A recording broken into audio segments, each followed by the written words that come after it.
So, how is the city of Houston preparing for hurricane season, and will budget problems be an issue? Joining us live here at TranStar, Houston Mayor Annise Parker, welcome. Glad to have you along, Mayor. Thank you. Good to be here with you.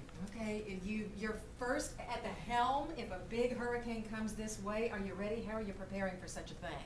Well, actually, the same way we did last year and the same way we always do. We model, we train, we coordinate and communicate with the other government entities in this area. We have the same routine we go through every hurricane season at the beginning of the season, just like a family should. You know, getting your house in order, we get our house in order, and then if there's a hurricane in the Gulf, we stand up our plan. Well, the big challenge here at TranStar is always an evacuation if that becomes necessary. How about at City Hall?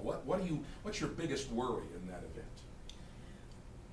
People need to know before the hurricane comes what they're going to do. Everybody has to have a plan. Just as the city and the county do, the individuals in this area have to have a plan, and they have to stay informed. The worst thing that can happen is for people to just strike out on their own. They need to tune into a radio station or a TV station to know what the nature of the storm is, what the evacuation routes are, should they need those evacuation routes.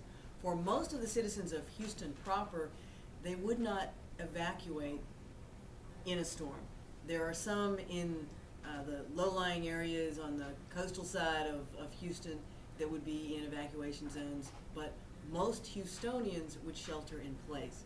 And so you have to know in advance what your circumstance is. You know there will be so many people out there stuck in high water. What about the status of towing issues, things like that? How do you prepare for that? We pre-position our heavy equipment, high clearance vehicles around the city of Houston. We are prepared for high water rescue. Unless it's in the middle of the actual, the storm passing through and the winds are at an unsafe level, we do what we can to move people out of harm's way, and as soon as the winds have died down to a safe level, we're out and prepared for high water rescue. Both motor vehicles and boats, that sort of thing. Standard operating procedure: when you're told to evacuate, you better do it because there won't be anybody to come and get you during the storm. Is that during the storm? Yeah. Everything shuts down. We can't move, and we need you out of harm's way before the storm comes.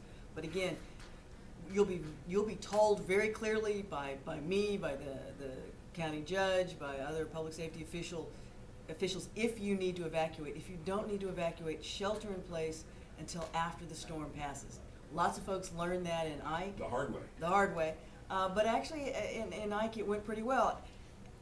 After the storm passes, you can secure your home, the freeways will have cleared out, and you can move.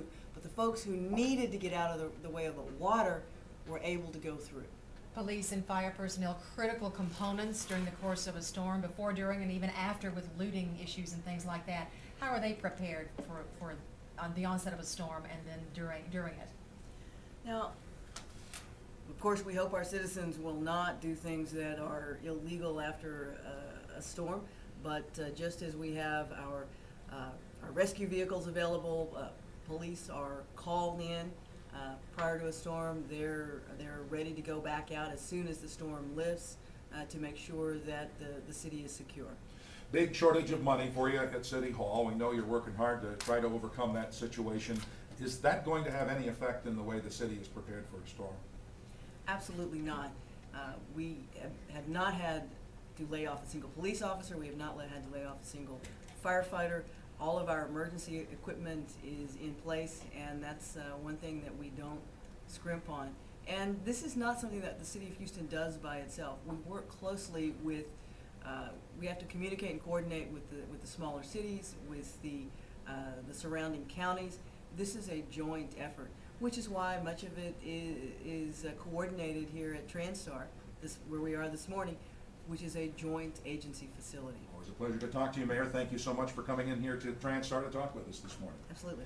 Houston Mayor Annise Parker. Great information.